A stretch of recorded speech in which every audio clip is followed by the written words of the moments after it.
Yes, so we are complete with the difference between pi and sigma bond. Sigma और pi bond के बाद हमारे पास next topic आता है दैट इज हाइब्रिडाइजेशन. हाइब्रिडाइजेशन का मतलब क्या होता है? हाइब्रिड ऑर्बिटल का फॉर्मेशन होना. फॉर्मेशन ऑफ हाइब्रिड ऑर्बिटल या हाइब्रिड ऑर्बिटल फॉर्मेशन. अब हाइब्रिड ऑर्बिटल क्या होता है? हाइब्रिड एक आपने टर्म सुनी होगी, है ना? हाइब्रिड स्पीशीज बोलते हैं हम. जैसे हम आजकल क्या करते हैं, डॉग्स का बहुत शौक है, पेट्स का बहुत शौक है ना. हाइब्रिड कैट आ गई या हाइब्रिड डॉग आ गए. हाइब्रिड का मतलब क्या है? एक्चुअल में वो अपनी स्पीशी ना होकर दो स्पीशी का मिक्सचर है ना. हाइब्रिड का मतलब हम क्या बोल रहे हैं? मिक्सचर है, मिक्सिंग हम बोल सकते हैं. और हम किसकी बात करें? ऑर्बिटल्स की, right. We are talking about the orbitals. Orbitals में क्या होगा? हम एटॉमिक ऑर्बिटल्स की बात कर रहे हैं. अगर एटॉमिक ऑर्बिटल्स जो है, एटम क्या होते हैं? आपस में कंबाइन होकर क्या बनाते हैं? मॉलिक्यूल बनाते हैं, है ना. मॉलिक्यूल बनाएंगे, और मॉलिक्यूल बनाएंगे तो एटम्स आपस में कंबाइन हो रहे हैं, तो ऑब्वियस सी बात है एटॉमिक ऑर्बिटल भी आपस में कंबाइन होकर क्या बनाएंगे? Molecular orbital. Clear? Molecular orbital मतलब जितने एटॉमिक ऑर्बिटल आपस में कंबाइन होंगे उतने ही मॉलिक्यूलर ऑर्बिटल बनते हैं. इसी कंसेप्ट को हम क्या बोलते हैं? Hybridization. Hybridization means formation of hybrid orbitals. Okay, and why the hybrid orbitals are forming? Because atomic orbital के कंपैरिजन में मॉलिक्यूलर ऑर्बिटल बनाते हैं स्ट्रॉन्गर और स्टेबल बॉन्ड. मतलब अगर आप बात करोगे एटम की, तो एटम इतना स्टेबल बॉन्ड नहीं बनेगा जितना मॉलिक्यूलर ऑर्बिटल से जो है स्ट्रॉन्गर बॉन्ड या स्टेबल बॉन्ड बन सकता है. Okay, so that is why the atomic orbitals are combining to form the molecular orbitals. अब इसका कुछ कंसेप्ट होता है, वो देखिए. जैसे अगर दो एटॉमिक ऑर्बिटल मिल रहे हैं, दो एटॉमिक ऑर्बिटल आपस में मिक्स होकर जो है मॉलिक्यूलर ऑर्बिटल बना रहे हैं, so they also will be two. मतलब जितने एटॉमिक ऑर्बिटल मिलेंगे उतने ही number of atomic orbital molecular orbital बनेंगे या हाइब्रिड ऑर्बिटल्स बनेंगे. ठीक है, so that was the first concept. Second concept, जिस जो एटॉमिक ऑर्बिटल कंबाइन होंगे they should have almost equal energies. Equal energies. अब इसका मतलब क्या है? देखिए, जब आपके पास दो ऑर्बिटल सपोज कंबाइन हो रहे हैं, आपको पता है एस पी डी एफ, हमारे पास चार तरीके के ऑर्बिटल होते हैं, फर्दर भी होते हैं, लेकिन हम मेनली किसकी स्टडी करते हैं? S P D F. Okay, तो जैसे एस क्या है? पी के आसपास है, मतलब पी और एस की ऑलमोस्ट क्या है? एनर्जी इक्वल है, ऑलमोस्ट इक्वल है. हम ये नहीं बोल रहे पूरी तरीके से इक्वल है, बट यस नियर बाय है. लेकिन अगर आप एस और एफ की बात करोगे तो कितना ज्यादा एनर्जी का डिफरेंस हो जाएगा, है ना. So in that case S F के साथ कंबाइन नहीं हो सकता to form the hybrid orbitals. For that what we have to do? We have to take the orbitals that are having almost equal energies. Okay, so I hope you are clear with the next term. Okay, third one, जितने molecular orbital बनेंगे, जैसे suppose हम ये example ले लेते हैं, दो atomic orbital आपस में मिक्स हुए और उन्होंने दो मॉलिक्यूलर ऑर्बिटल बनाए. So these two molecular orbitals will have same energy. क्या होगी? सेम एनर्जी होगी. ये जो दो मॉलिक्यूलर ऑर्बिटल बने, फर्स्ट की जितनी एनर्जी उतनी ही सेकंड की होगी. All the molecular orbital or the hybrid orbital that are formed during the hybridization will have same and equal amount of energies. Okay, I hope you are clear with all three terms. Let's start with the different types of hybridization. Different types of hybridization कौन-कौन से हैं? Let's start with it. So उसके लिए आपको क्या करना पड़ेगा? हमें देखना पड़ेगा SPDF जो हमारे हाइब्रिडाइजेशन होता है. आपको ऑर्बिटल्स के बारे में पता होगा, SPDF orbitals, right. So let's start with the different types of hybridization. Simply आपको क्या करना है? एक S को एक P के साथ कंबाइन करना है, एक S को दो P के साथ करना है, एक S को तीन P के साथ करना है. इसी तरीके से आप क्या करोगे? डिफरेंट हाइब्रिडाइजेशन बना सकते हो. देखो sp2 sp3, ये हमारे पास तीन हाइब्रिडाइजेशन हो गए. फर्दर भी होता है, डी भी इन्वॉल्व होता है, लेकिन हम सिर्फ sp की बात कर रहे हैं अभी. s और p मतलब एक s ऑर्बिटल होगा और एक कौन सा ऑर्बिटल होगा? p. सिग्मा बॉन्ड का फॉर्मेशन होगा. ओके, ओवरलैपिंग होगी. और ये क्या है? हाइब्रिडाइजेशन है, मतलब एक s इन्वॉल्व है और एक p इन्वॉल्व है. एग्जाम्पल हम देख लेते हैं. BeCl2. अब ये देखना, एक और एक मतलब कितने? दो और दो है, मतलब कोऑर्डिनेशन नंबर दो होगा. कोऑर्डिनेशन नंबर कितना हो गया? दो हो गया, है ना. और इसका स्ट्रक्चर कैसा हो जाएगा? ऑब्वियसली बात है, लीनियर हो जाएगा. अब इसको कैसे करते हैं ये आप देखना। Be का नंबर कितना होता है? हाइड्रोजन, हीलियम, लिथियम, बेरिलियम, मतलब हम कितनी बात करें? 4 नंबर है। 4 है तो कॉन्फ़िगरेशन क्या होगा? 1s2 2s2। अब हमने एक चीज देखी थी, हमने देखा था कि जब भी कोई जैसे बॉन्डिंग होती है तो क्या होना चाहिए? अनपेयरिंग होनी चाहिए इलेक्ट्रॉन्स की। अनपेयर्ड होंगे, अपोजिट स्पिन के होंगे, तब जाकर जो दूसरा एटम है वो जाके सेंट्रल एटम से कंबाइन होगा, है ना। But in the case of hybridization this doesn't happen. Hybridization में क्या होता है? देखो 2p 0 ही हो गया, है ना। और हमारे पास, हमने देखा इसके पास कितने हैं? 2 इलेक्ट्रॉन। इसके पास कितने हैं? 2 इलेक्ट्रॉन। 2p के पास है 0 इलेक्ट्रॉन। अब हम अनपेयर्ड ही नहीं तो हम पेयरिंग कैसे करेंगे? ऐसा नहीं होता। हाइब्रिडाइजेशन क्या बोलता है? एक स्टेट आती है जिसे हम बोलते हैं एक्साइटेड स्टेट। ये हमारी होगी ग्राउंड स्टेट। फर्स्ट स्टेट हमारी कौन सी? ग्राउंड स्टेट, जो एक्चुअल में एग्जिस्ट कर रही है। एक्साइटेड स्टेट में क्या होगा? इसे कुछ अमाउंट ऑफ एनर्जी दी जाएगी। क्या किया जाएगा? Be को कुछ अमाउंट ऑफ एनर्जी दी जाएगी। उसकी वजह से क्या होगा? ये जो इलेक्ट्रॉन है, ये इलेक्ट्रॉन अनपेयर करके यहाँ शिफ्ट हो जाएगा। अनपेयर होकर आगे वाले उसमें शिफ्ट हो जाएगा, मतलब 2p में शिफ्ट हो जाएगा। अब 1s का तो इन्वॉल्वमेंट है ही नहीं, मनी लिखो तो चलेगा, है ना। सो 2s अब कैसे बन जाएगा? इस तरीके से। और 2p कैसे बन जाएगा? ये स्पिन वाला इधर चला गया। क्लियर? ये जो स्पिन एक इलेक्ट्रॉन था जो पेयर्ड थे, उन्हें एनर्जी मिली, जिसकी वजह से इस एक इलेक्ट्रॉन की एनर्जी बढ़ गई और वो नेक्स्ट एनर्जी ऑर्बिटल में एंटर कर गया, मतलब p के फर्स्ट वाले में एंटर कर गया, है ना। अब इसके बाद देखो आप क्या होगा, ये हम बाद में स्टार्ट करते हैं। इसके बाद आप देखो क्या होगा। हम क्या हो रहे हैं? sp हाइब्रिडाइजेशन हो रहा है। मतलब अब ये ऑर्बिटल किस तरीके से बन चुके हैं?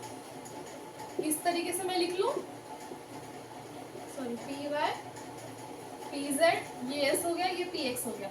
ऑब्वियसली बात है, एक px होगा, एक py होगा और एक pz होगा, है ना। 3 तरीके के होते हैं ऑर्बिटल। फिर हमने क्या बोला? sp का हाइब्रिडाइजेशन हो रहा है। एक s और एक p को हमने ले लिया। एक की स्पिन इस तरीके की, एक की स्पिन इस तरीके की। अब क्या करना है? अब यहाँ पर आएगा क्लोरीन। क्या आएंगे? क्लोरीन के एटम आएंगे। एक क्लोरीन का इलेक्ट्रॉन यहाँ पर अटैच हो जाएगा Cl का, और एक हो जाएगा इस तरीके से यहाँ पर, ये भी Cl का इलेक्ट्रॉन आ गया। क्लियर? समझ में आया? सिंपली हमने क्या किया? एक S को लिया, एक P को लिया, यहाँ पर जो पेयरिंग थी उसे एनर्जी दी, जिसकी वजह से ये अनपेयर हो गए। दोनों अनपेयर्ड है, यहाँ पर अब एक एक Cl का इलेक्ट्रॉन अटैच हो जाएगा, जो कि अनपेयर्ड उसके पास ऑलरेडी प्रेजेंट है। अब ये स्ट्रक्चर किसका बन गया? BeCl2। BeCl2। और आप देख सकते हो ये कैसा स्ट्रक्चर बना है? Linear structure. Be का S और Cl के एक एक P बना। इस तरीके का sp में हमारा ऐसा हुआ, एक s और एक p बन गया। इस तरीके से बन गया। ये कौन सा स्ट्रक्चर बन गया? लीनियर स्ट्रक्चर, है ना। तो इसका मतलब हम एक और चीज बोल सकते हैं कि हम हाइब्रिडाइजेशन के बेसिस पर हम क्या कर सकते हैं? किसी भी मॉलिक्यूल का शेप भी पता कर सकते हैं, है ना। किस बेसिस पर? हमें बस पता होना चाहिए हाइब्रिडाइजेशन कौन सा है। अगर sp है तो लीनियर होगा, sp2 है तो ट्राइगोनल होता है, ओके। sp3 है तो ये होता है टेट्राहेड्रल। टेट्राहेड्रल ये होता है ट्राइगोनल, ओके। सो आपको sp समझ में आ गया तो बहुत इजी है। sp2, sp में क्या किया हमने? एक s लिया, एक p लिया था। sp2 में हम 2 p ले लेंगे, मतलब ये जो हमने सिर्फ एक लिया था ये वाला भी इन्वॉल्व हो जाएगा। उसके एग्जांपल देख लेते हो तो आपको इजीली क्लियर हो जाएगा, okay. I am giving you the example, so let's start with it. The next example is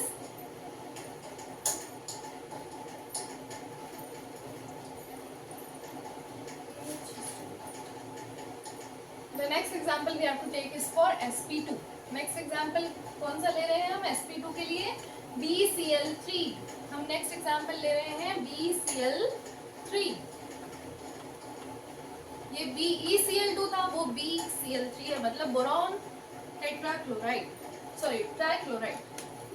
BeCl3 मतलब एक B, बोरॉन का नंबर कितना? 5, right. Hydrogen, helium, lithium, beryllium, boron. और 5 का configuration 1s2 2s2 2p1। Clear? अब इसको, ये हमारे किसी काम का नहीं है, हमें चाहिए एक एस एक पी मतलब लास्ट। और हमेशा एक बात याद रखना, आप फर्स्ट वाला पी नहीं ले सकते। रीजन, क्योंकि हमें क्या करना है, ऑब्वियस सी बात है, बॉन्डिंग में पार्टिसिपेट कौन सा करता है, वैलेंस शेल करता है, वैलेंस शेल इलेक्ट्रॉन्स करते हैं, और वैलेंस शेल हमारा कौन सा है यहाँ पे, सेकंड वाला है ना। सो हम फर्स्ट का ले ही नहीं सकते, राइट। सो बना लो डायरेक्ट, ग्राउंड स्टेट बना लेते हैं पहले, जिसमें एज इट इज हमें भरना है, ये हो गया 2s2 और 2p1 भर लेते हैं, ये बन गया है ना। सॉरी, एक्साइटेड स्टेट बना लेते हैं, ये अनपेयर हो जाएगा, और अनपेयर होके कहाँ चला जाएगा, इस वाले ऑर्बिटल, ठीक है, सॉरी ऑर्बिटल में, इस वाले ऑर्बिटल में। तो अभी क्या हो चुका है, अब इसकी मिक्सिंग कर दो आप, ये बन गया इस तरीके से, ये हमारा pz रह गया, ठीक है, ये py था, ये px था, ये s था, ये मिक्स हो गया आपस में। अब हमें क्या करना है, Cl अटैच करना है। तो एक आप इलेक्ट्रॉन किसका ले आओ, Cl का ले आओ। किस तरीके से बन जाएगा अब ये एक इलेक्ट्रॉन Cl का आ गया, ये एक इलेक्ट्रॉन Cl का आ गया, ये एक इलेक्ट्रॉन Cl का आ गया, और ये क्या हो गया, ये s हो गया, ये px हो गया, ये py हो गया, और ये sp2 हाइब्रिडाइजेशन हो गया, है ना। So let's draw the diagram. Trigonal बोला मैंने, मतलब क्या हो जाएगा, इस तरीके से बन जाएगा, ट्राइंगल जैसा, सिंपल। ये बन गया आपका BCl3 का structure. Clear with it? I hope you are clear with the example. अगर आपको sp समझ में आ गया, आप इजीली sp2 sp3 सब बना सकते हो। सिंपली आपको क्या करना है, सिर्फ और सिर्फ अनपेयरिंग करनी है, एक्साइटेड स्टेट में लाना है, और आप एग्जांपल लेकर इजीली ड्रॉ कर सकते हो। नेक्स्ट एग्जांपल ट्राई जरूर करना, नेक्स्ट एग्जांपल खुद से। sp3 एक s 3p CH4 एग्जांपल ले रहे हैं हम, CH4 सब नाम जानते हैं, क्या नाम है इसका, मीथेन, वेरी गुड। s में सॉरी एग्जांपल C, कार्बन का नंबर 6, 1s2 2s2 2p, कितना होगा 2, टोटल 6 होगा ना। ये हमारे काम का नहीं है, हमें ये लेने हैं। ग्राउंड स्टेट ड्रॉ करिए, अब मैं बार बार नहीं लिखना, I hope you are clear with it, है ना। ये हमारी होगी ग्राउंड स्टेट, फिर हमें आते हैं एक्साइटेड स्टेट में, आप मिक्सिंग कर लो, इस तरीके से हो गया। अब हमें क्या चाहिए, 3p चाहिए, मतलब ये वाला p भी इन्वॉल्व हो जाएगा, और ये वाले इलेक्ट्रॉन यहाँ से यहाँ शिफ्ट हो जाएगा। इजीली H अटैच कर दो, सिंपली यहाँ पर हमने कर दिया H अटैच, ये H का इलेक्ट्रॉन, ये H का, ये H का, ये H का, ठीक है। अब ये क्या हो गया, sp3 हाइब्रिडाइजेशन बन चुका है। एक और स्ट्रक्चर टेट्राहेड्रल। टेट्राहेड्रल कैसे बनता है, आता है सबको, इसको इस तरीके से H इसे अटैच करो, यहाँ पे एक आप बना लो पोनीटेल जैसा एक स्ट्रक्चर, ठीक है, जो हेड पे चला जाएगा, एक हेड पे 3 नीचे, ठीक है। ये हमारा बन गया टेट्राहेड्रल। कौन सा स्ट्रक्चर बन गया, टेट्राहेड्रल, ठीक है। अब इसमें बचता है एक और टॉपिक, हाइब्रिडाइजेशन के बाद एक और आता है sp3d और sp3d2, ठीक है। वो भी इसी तरीके से बनता है, बस उसमें d ऑर्बिटल और इन्वॉल्व हो जाता है। नेक्स्ट जो हमारे आते हैं वो आता है MOT, मॉलिक्यूलर ऑर्बिटल थ्योरी। वो भी हाइब्रिडाइजेशन से रिलेटेड है। देखिए मैं बताती हूँ आपको कैसे। मॉलिक्यूलर ऑर्बिटल थ्योरी में क्या बताया गया है, मॉलिक्यूलर ऑर्बिटल थ्योरी में क्या बताया हमें कि जो हमारे बॉन्डिंग ऑर्बिटल बन रहे हैं, ये जो बॉन्डिंग ऑर्बिटल बने दे आर ऑफ 2 टाइप्स। ये 2 तरीके के होते हैं, एक होता है एंटी बॉन्डिंग, एक होता है एंटी बॉन्डिंग, और एक होता है बॉन्डिंग। ओके, 2 तरीके के हो गए, एंटी बॉन्डिंग और बॉन्डिंग। बॉन्डिंग की एनर्जी कम होती है, लो एनर्जी में होता है, ठीक है, और ये होता है हाई एनर्जी पे। आप समझ सकते हो, जब आप ऑर्बिटल की बात करते हो, जैसे मैं आपको हाइड्रोजन का एग्जांपल देती हूँ, ठीक है। 2 हाइड्रोजन है, 2 एटम्स हैं, ये आपस में कंबाइन होकर मॉलिक्यूलर ऑर्बिटल बना रहे हैं। तो 2 तरीके के मॉलिक्यूलर ऑर्बिटल का फॉर्मेशन हुआ, एक बना बॉन्डिंग, एक बना एंटी बॉन्डिंग, ठीक है। ये हमारा हो गया बॉन्डिंग ऑर्बिटल, ये हो गया हमारा एंटी बॉन्डिंग ऑर्बिटल। ओके, इसे हम एक डिनोट करते हैं एक फंक्शन से, जिसे हम बोलते हैं साई। इसे हम फंक्शन से डिनोट करते हैं, that is known as psi. इसे हम साई स्टार के नाम से डिनोट करते हैं। साई स्टार मतलब एंटी बॉन्डिंग की बात कर रहे हैं। स्टार आ गया मतलब एंटी बॉन्डिंग ऑर्बिटल की बात की जा रही है, एंटी बॉन्डिंग मॉलिक्यूलर ऑर्बिटल की बात की जा रही है। साई मतलब हम सिंपल बॉन्डिंग ऑर्बिटल की बात कर रहे हैं, है ना। अब ये साई क्या है, it is wave function, it is wave function. Wave function से हम इसे डिराइव करते हैं। वेव फंक्शन क्यों बोल रहे हैं, क्योंकि आपको पता है हमारा जो इलेक्ट्रॉन है that is having the dual nature. Wave nature होता है इलेक्ट्रॉन का भी, है ना, वेव नेचर होता है, उस वजह से वो वेव फंक्शन को कैरी करता है, जिसे हम साई से डिनोट कर रहे हैं, ठीक है। एक बॉन्डिंग, एक एंटी बॉन्डिंग। अब आप मुझे बताइए, इस हाइड्रोजन में एक इलेक्ट्रॉन, इस हाइड्रोजन में एक इलेक्ट्रॉन आपस में कंबाइन हुए, दो भले ऑर्बिटल बने, लेकिन ये भी कैसा फॉलो कर रहा है, हुंस रूल फॉलो कर रहा है। हुंस रूल, पाउली प्रिंसिपल, ठीक है, पाउली एक्सक्लूजन प्रिंसिपल। तो क्या होगा, दो इलेक्ट्रॉन है, पहले आप क्या करोगे, इसमें भरा, ठीक है, फिर ये जो दूसरा इलेक्ट्रॉन है that also goes to that one, ठीक है, बॉन्डिंग में ही जाएगा, क्योंकि एंटी बॉन्डिंग की क्या है, एनर्जी ज़्यादा है, इसलिए ये ऊपर ना जाकर पहले पेयरिंग हो जाएगी। सॉरी, एक बॉन्डिंग में जाए, एक एंटी बॉन्डिंग में जाएगा, ठीक है, एक बॉन्डिंग में जाएगा, एक एंटी बॉन्डिंग में जाएगा। क्लियर विद दैट, एक बॉन्डिंग में जाए, एक एंटी बॉन्डिंग में जाए, और हमारा क्या हो गया, फॉर्मेशन हो गया, ठीक है। ये हमारा मॉलिक्यूलर ऑर्बिटल थ्योरी में हमें बताया गया था कि इस तरीके की बॉन्ड का फॉर्मेशन होता है। जब आप मॉलिक्यूलर ऑर्बिटल की बात करते हो, दो तरीके के ऑर्बिटल का फॉर्मेशन होता है, एक होता है बॉन्डिंग, एक होता है एंटी बॉन्डिंग। वो सिंपल सी थ्योरी थी, ठीक है। इसी तरीके से आप ऑक्सीजन का भी बना सकते हो, इसी तरीके से आप दूसरे एलिमेंट का भी बना सकते हो। Okay, so that is all about the molecular orbital theory. इस चैप्टर का जो है लास्ट टॉपिक बचा है दैट इज हाइड्रोजन बॉन्डिंग, ठीक है। ये भी बहुत छोटा सा टॉपिक है। हाइड्रोजन बॉन्डिंग का मतलब क्या है, हाइड्रोजन का बॉन्ड फॉर्मेशन हो रहा है। हाइड्रोजन बॉन्डिंग जैसे मैं बात करूं आपसे हाइड्रोजन बॉन्डिंग की, तो हाइड्रोजन क्या होता है, एक HF की बात कर लो, ठीक है, HF के बहुत सारे मॉलिक्यूल यहाँ पे प्रेजेंट है। तो क्या होगा, ये जो H है ये तो F से अटैच है, लेकिन आपको पता है क्लोरीन की इलेक्ट्रोनेगेटिविटी हाइड्रोजन से बहुत ज़्यादा है। तो क्या होगा, ये जो क्लोरीन है ये क्या करेगा, हाइड्रोजन की जो इलेक्ट्रॉन्स है उसे थोड़ा सा अपनी तरफ शिफ्ट करेगा, हाइड्रोजन के इलेक्ट्रॉन्स को या हाइड्रोजन को थोड़ा सा अपनी तरफ शिफ्ट कर लेगा, और ये हो जाएगा पार्शियल पॉजिटिव, ये हो जाएगा पार्शियल नेगेटिव, क्योंकि इसने इसके इलेक्ट्रॉन्स को अपनी तरफ शिफ्ट कर लिया, है ना।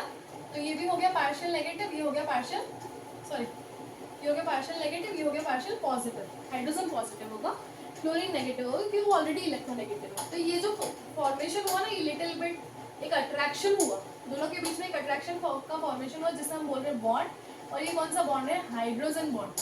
इसे हम क्या बोल रहे हैं, हाइड्रोजन बॉन्ड। इसे ही हम हाइड्रोजन बॉन्ड बोलते हैं जब भी हाइड्रोजन जो है किसी हाईली इलेक्ट्रोनेगेटिव एटम के कंपैरिजन में आता है।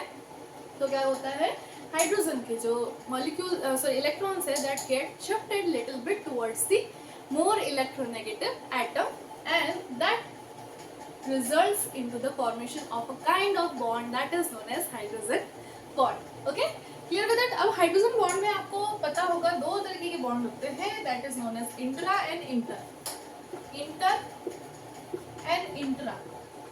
अच्छा मुझे एक बात बता, इंटर स्कूल कॉम्पिटिशन होता है ना, इंटर स्कूल कॉम्पिटिशन होता है, उसका मतलब क्या होता है, बहुत सारे स्कूल आते हैं, उनमें से सब बच्चे अपने अपने स्कूल को रिप्रेजेंट करते हैं, उसमें से जो सबसे एफिशिएंट होता है वो आगे निकल जाता है, मतलब डिफरेंट स्कूल के बीच में हो रहे हैं, है ना। मतलब इंटर मतलब डिफरेंट स्कूल, और यहाँ पे हम इंटर हाइड्रोजन बॉन्डिंग की बात कर रहे हैं, मतलब डिफरेंट जो है आप बोल सकते हो एटम। जैसे ये देखो, ये HF अलग है, ये HF अलग है ना, ये HF अलग है, ये HF अलग है, बट ये जो क्लोरीन है ये हाइड्रोजन के साथ बॉन्डिंग कर रहा है, ये हाइड्रोजन बॉन्ड बना रहा है ना। दो केस में आपको बता रही हूँ, फर्स्ट केस। सेकेंड केस में आपको बताती हूँ, एक बेंजीन है, ठीक है, एक बेंजीन है, बेंजीन आप सब जानते हैं, उस पर क्या है, एक नाइट्रो ग्रुप अटैच और एक OH ग्रुप अटैच है। अब क्या हुआ, ये हाइड्रोजन ये ऑक्सीजन के साथ हाइड्रोजन बॉन्ड बना रहा है, क्या बना रहा है, हाइड्रोजन बॉन्ड बना रहा है। दो एग्जाम्पल, एक में ये दो मॉलिक्यूल है अलग अलग, दो मॉलिक्यूल के बीच में एक हाइड्रोजन बॉन्ड का फॉर्मेशन हो रहा है, और इंट्रा में का जो एग्जांपल है उसमें क्या है, एक ही मॉलिक्यूल के बीच में जो एक ज़्यादा इलेक्ट्रोनेगेटिव एटम प्रेजेंट है उसके साथ हाइड्रोजन उसी मॉलिक्यूल में प्रेजेंट है और क्या कर रहा है, बॉन्ड बना रहा है, ठीक है। तो इस तरीके के बॉन्ड को हम इंट्रा हाइड्रोजन बॉन्ड बोलते हैं, इसे हम इंटर हाइड्रोजन बॉन्ड बोलते हैं। दो डिफरेंट मॉलिक्यूल के बीच में हाइड्रोजन बॉन्ड बना, inter hydrogen bond, inter molecular hydrogen bond. और सॉरी, हाँ यस, और इंट्रा मतलब इंट्रा मॉलिक्यूलर हाइड्रोजन बॉन्ड, जब एक ही मॉलिक्यूल के बीच में हाइड्रोजन ने उसमें से जो भी, उसके साथ में जो भी उस मॉलिक्यूल में ज़्यादा इलेक्ट्रोनेगेटिव एटम प्रेजेंट था उसके साथ उसने हाइड्रोजन बॉन्ड का फॉर्मेशन किया। सो उस तरीके को हम क्या बोल रहे हैं, उस तरीके के बॉन्ड को हम क्या बोल रहे हैं, intramolecular hydrogen bond. Okay, I hope you are clear with all the concepts. Okay, the concepts we have covered in today's video is difference between pi and sigma bond, hybridization, molecular orbital theory and the hydrogen bonding. Now this chapter of chemical bonding is finally finished. Stay tuned with my channel for the next video that will be on structure of atom. Okay, thank you so much. Please stay tuned with my channel, like, share and subscribe my channel, and don't forget to comment down on which topic I should start my next video. Thank you.